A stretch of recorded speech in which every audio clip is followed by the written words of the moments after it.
अस्सलाम वालेकुम। आज हम लोग इस वीडियो में क्वेश्चन 5 और 6 chapter 2 non profit making organisation का सॉल्व करेंगे। The following is the receipt and payment account of a sport club for the year ended 31 December 2016। Receipt and payment account balance 1 January 2016 2800, entrance fee 500, subscription 8700।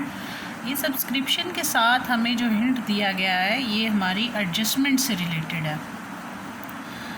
Proceeds of concert, जो concert के लिए आपको पैसे receive हुए हैं ये उसकी amount है। सेक्रेटरी सैलरी, ये आपके एक्सपेंसेस हैं सारे। सेक्रेटरी को आपने सैलरी पे की है। वेजेस टू ग्राउंड मैन, इससे रिलेटेड एडजस्टमेंट है। बी, यहाँ पे उनने बाय मिस्टेक सी लिखा हुआ है, सी हमारे पास एडजस्टमेंट है ही नहीं है, ये बी एडजस्टमेंट है। Ground rent, printing and postage, sundry repairs, balance on 31 December 2016 5100। It's mean कि ये आपकी रिसीट साइड है, ये आपकी पेमेंट साइड है। आप देखते हैं कि एडजस्टमेंट में हमें क्या क्या गिवन है। This item include subscription outstanding bought over from previous year 400 के इसका उसने सब्सक्रिप्शन का कहा है कि पिछले साल की आउटस्टैंडिंग है 400।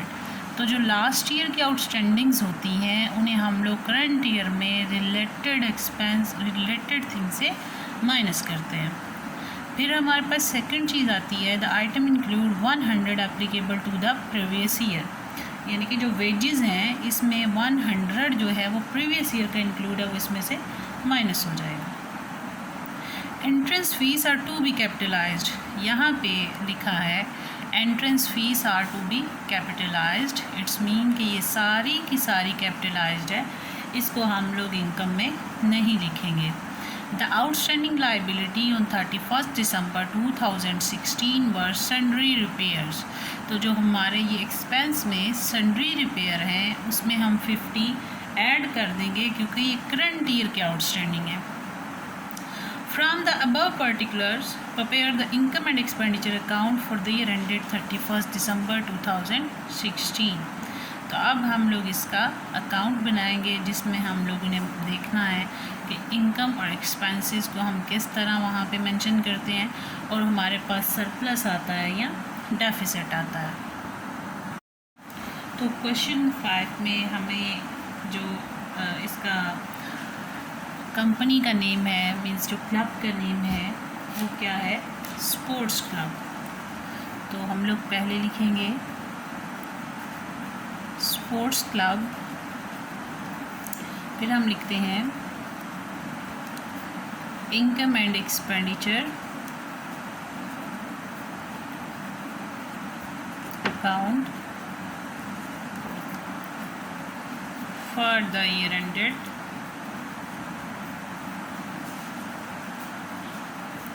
31 दिसंबर 2016। तो ये हमारी एक्सपेंडिचर साइड है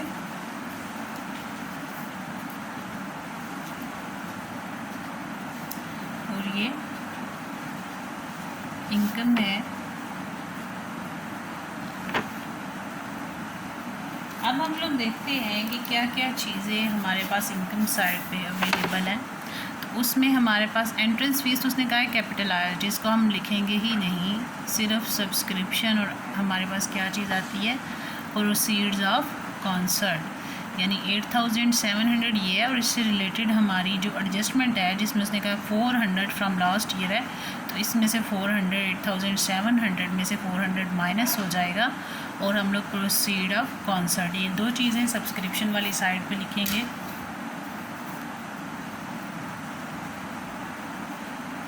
subscription 8700 less outstanding of last year, और वो कितनी है 400 लेस करके हमारे पास आता है 8300। फिर हमारे पास प्रोसीड्स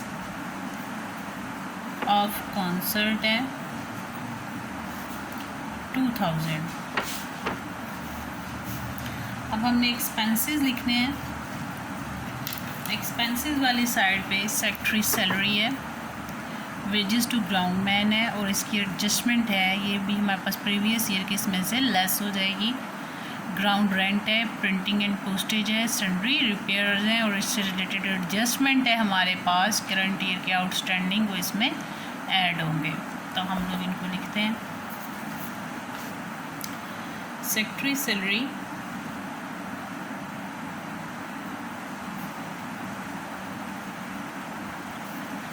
इसकी अमाउंट है 3600। वेजेस टू ग्राउंड मैन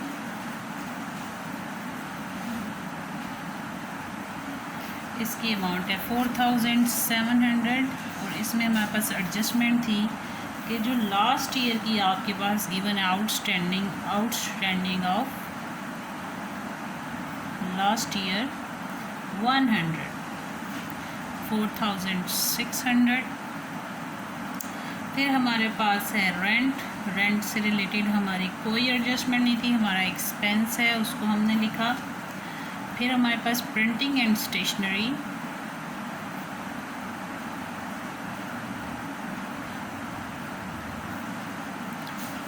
वो हमारे पास है 200।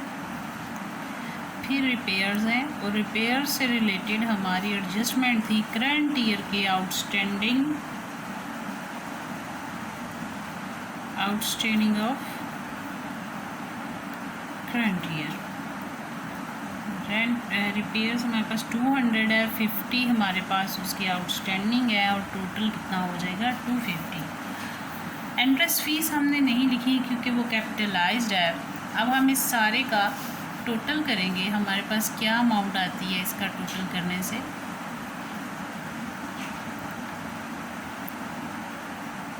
$10,300 और इन सब को 1 बाय 1 हम लेस करेंगे तो हमारे पास क्या आएगा, सरप्लस आएगा, जो हमने बैलेंस कैरी भी किया है। और जब 10,300 में से हमने इन सब को माइनस करना है तो हमारे पास अमाउंट आ जाती है 1,450। बुक पे इसका आंसर गलत है, उन्होंने इसमें जब अमाउंट्स चेंज किए हैं तो इसका आंसर चेंज नहीं किया है। बुक पे आंसर 950 है। अगर आप लोग पुरानी बुक्स देखेंगे तो वहाँ पे ये प्रोसीड्स ऑफ कॉन्सर्ट 1500 लिखा होगा और इसलिए अब वाले में और उसमें 500 का डिफरेंस आता है। लेकिन जो हमें क्वेश्चन गिवन होता है हमने उसके मुताबिक अपना क्वेश्चन सॉल्व करना होता है, ना कि आंसर लाने के लिए हम अमाउंट्स को चेंज कर सकते हैं। तो इसके साथ हमारा ये क्वेश्चन कंप्लीट होता है। अब हम लोग क्वेश्चन 6 को देखते हैं कि क्वेश्चन 6 में क्या है।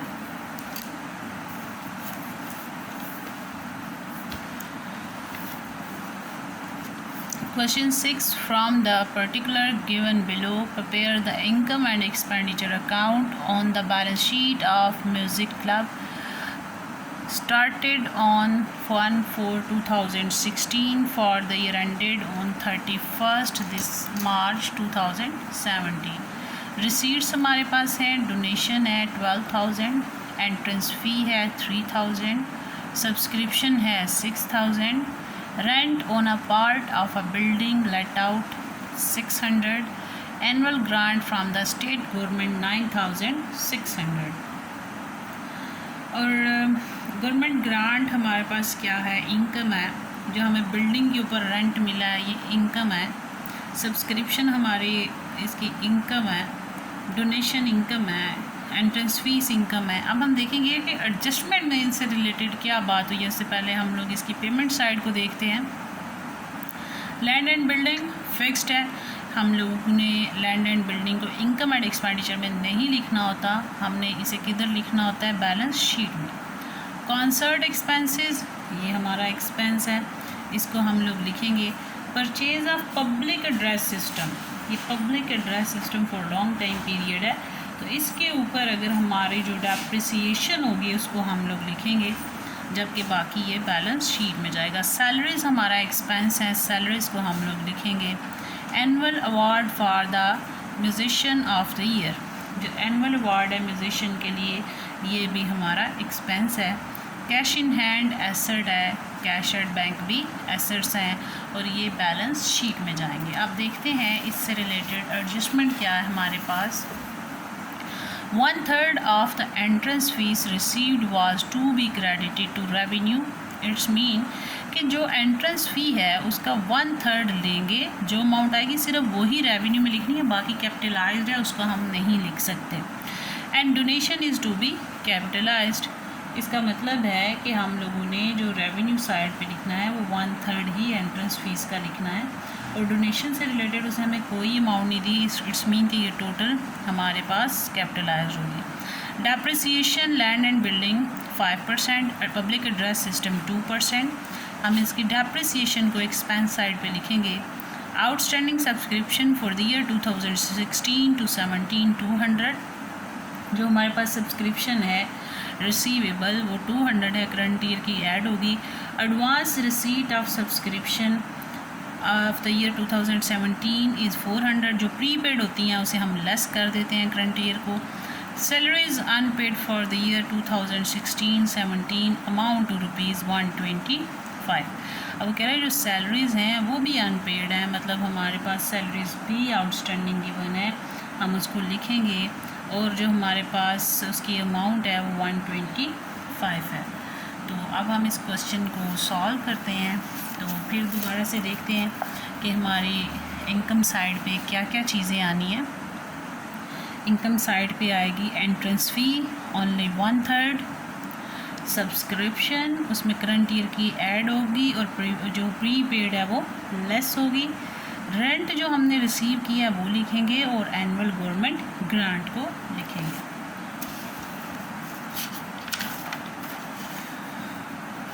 हमारे पास इस क्वेश्चन में क्वेश्चन का नाम, जो कंपनी है, जो क्लब है, उसका नाम गिवन है। क्वेश्चन नंबर है 6, music club. Income and expenditure account,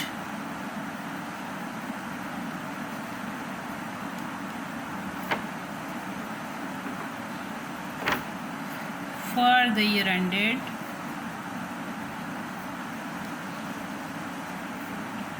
कौन सा साल है हमारे पास इसका, 31 मार्च 2017।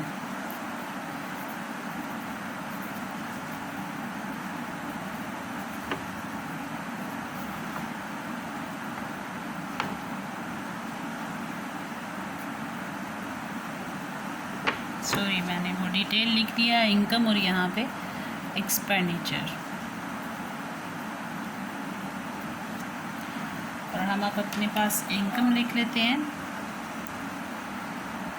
एंट्रेंस फीस है, टोटल हमारे पास जो गिवन है एंट्रेंस फीस वो कितनी है, 3000, और हमें उसने एडजस्टमेंट में कहा है कि आपने सिर्फ और सिर्फ कितनी रेवेन्यू साइड पे लिखनी है, 1/3 लेंगे तो हमारे पास 1000 आएगा, और डोनेशन का उसने नहीं बताया, इसलिए वो सारी की सारी कैपिटलाइज्ड होगी। उसने वहाँ पे लिखा है donation will be capitalised.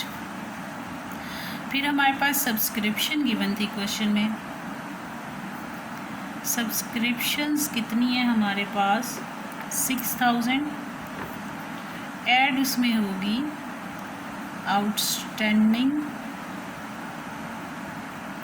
Outstanding कितनी है, 200, टोटल किया तो 6200। फिर जो हमने करंट ईयर में ही एडवांस में रिसीव कर लिया वो प्रीपेड इनकम है, उसे हम लोग लेस करेंगे, रिसीव्ड इन एडवांस, उसकी अमाउंट है 400, तो 6200 में से 400 लेस हो गया तो 5800। फिर जो हमने बिल्डिंग का रेंट रिसीव किया है, rent of building let out वो कितना है हमारे पास 600। फिर गवर्नमेंट ने जो ग्रांट दी है वो भी हमारे पास इनकम है और वो कितनी है 9600। अब ये सारे का टोटल करेंगे 9600 प्लस 600 10,200 प्लस 5,800 ये हो जाएगा 16,000 प्लस 1,000 17,000 टोटल। अब हमने एक्सपेंडिचर साइड पे अपने सारे एक्सपेंसेस को लिख लेना है, जिसमें हमारे पास सबसे पहले लैंड एंड बिल्डिंग था, हमारे पास वो फिक्स्ड है, एसेट है, बैलेंस शीट में जाता है, उसे हम यहाँ पे नहीं लिखते। हम लिखेंगे कॉन्सर्ट फीस। कॉन्सर्ट फीस जो हमारे पास एनुअल थी वो कितनी थी 9,200।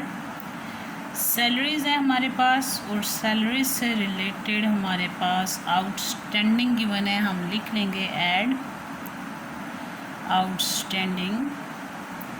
सैलरीज़ की अमाउंट है 800 और आउटस्टैंडिंग है 125। 9,925 टोटल हो गया। फिर है हमारे पास award for the musician 2,200। Depreciation of building, building की अमाउंट हमारे पास कितनी है क्वेश्चन में 12,000 और डेप्रिसिएशन रेट है हमारे पास बिल्डिंग के ऊपर 5%। इसी तरह depreciation on public address system, उसके ऊपर 2% डेप्रिसिएशन है और पब्लिक एड्रेस सिस्टम की अमाउंट है 4,000। तो 12,000 का 5% हम लोग लें तो हमारे पास आता है 600 और पब्लिक एड्रेस सिस्टम 4,000 है 428, तो ये हमारे पास आ जाएगा 80। अब 17,000 में से हम इन सब को 1 बाय 1 लेस करते जाएंगे तो हमारे पास क्या अमाउंट आएगी, ये हमारे पास बनता है 3,995 और ये है सरप्लस।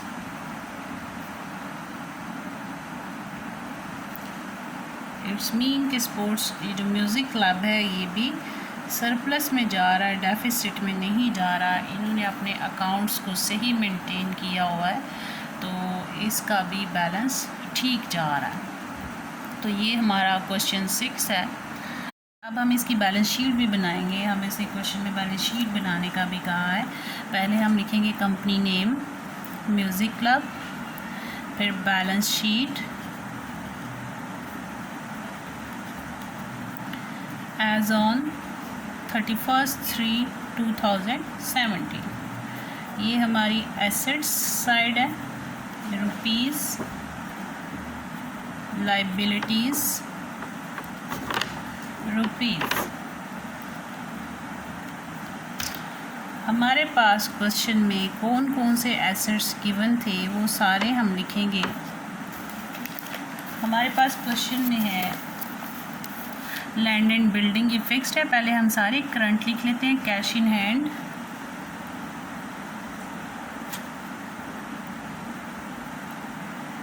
फिर हमारे पास है कैश एट बैंक।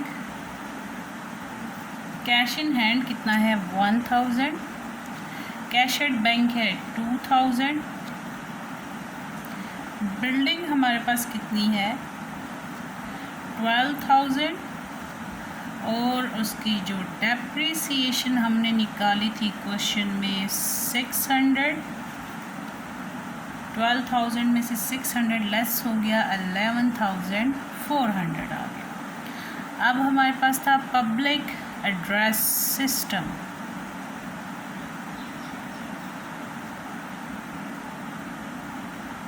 ये था 4,000 और इसकी भी डेप्रिसिएशन हमें अवेलेबल थी।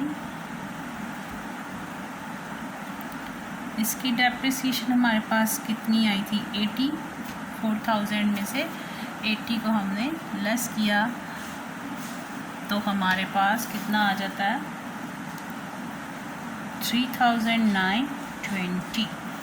अब जो हमारे पास अनअर्न्ड रेवेन्यू है वो हमने यहाँ पे लिखना है हमारे पास कितना था वो 200 और हम लाइबिलिटी साइड पे लिखेंगे कैपिटल फंड जिसमें हमारे पास डोनेशन उसने कहा था कैपिटलाइज्ड करनी है तो डोनेशंस हमारी सारी की सारी कैपिटलाइज्ड हो जाएंगी। वो है 12,000। एंट्रेंस फीस का उसने हमें कहा था कि 1/3 रेवेन्यू है तो 3,000 का हमने 1/3 लिया था 1,000 आया था तो 3,000 में से 1,000 लेस कर देंगे तो रिमेनिंग हमारी कैपिटलाइज्ड होगी। फिर हमारे पास जो सरप्लस की अमाउंट है उसको लिखेंगे वो हमारे पास आया था 3,995। फिर जो हमने एडवांस में सब्सक्रिप्शन रिसीव की है उसको लिखेंगे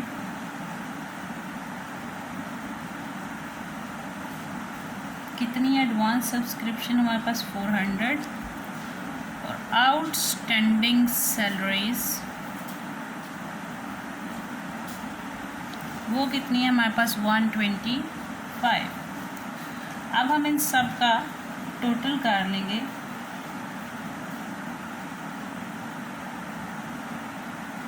$12,000 2,014 ठीक है। ये हमारे पास टोटल आता है 18,520। इसका भी टोटल करें तो हमारे पास कितना बनता है इसका भी टोटल हमारे पास 18,520 बनता है। अब कुछ बच्चों के जहन में ये चीज़ आएगी कि ये हमने यहाँ पे आउटस्टैंडिंग सैलरी लिखी है तो यहाँ पे एडवांस सब्सक्रिप्शन और यहाँ पे हमने आउटस्टैंडिंग सब्सक्रिप्शन क्यों लिखी है। जो हमारी प्रीपेड एक्सपेंस होते हैं वो एसेट्स होते हैं और जो हमारी आउटस्टैंडिंग एक्सपेंस होते हैं वो हमारी लाइबिलिटीज़ होती हैं। ये लेकिन हमने अमाउंट रिसीव की आउटस्टैंडिंग सब्सक्रिप्शन है तो ये हमारा एसेट है। इसका टोटल करके हमारे पास दोनों साइड इक्वल आती हैं। तो अब हमारा क्वेश्चन 6 कंप्लीट होता है। और अगर आपको क्वेश्चन 6 में या क्वेश्चन 5 में कोई प्रॉब्लम है तो आप लोग डिस्कस कर सकते हैं। बस यहाँ पे जो सब्सक्रिप्शन वाला पॉइंट है इसको अपने माइंड में रखना है कि जब सब्सक्रिप्शन गिवन होती है और उसमें वो बताता है कि आउटस्टैंडिंग करंट ईयर की है तो आपने उसे ऐड करना है। अगर आउटस्टैंडिंग प्रीवियस ईयर की है तो उसको आपने लेस करना है। इसी तरह अगर आपके प्रीपेड एक्सपेंसेस करंट ईयर के हैं तो आप उनको लेस करोगे और अगर प्रीवियस ईयर के हैं तो उसको आपने ऐड करना है। और इसके साथ हमारी ये वीडियो कंप्लीट होती है। Thank you. अल्लाह हाफ़िज़।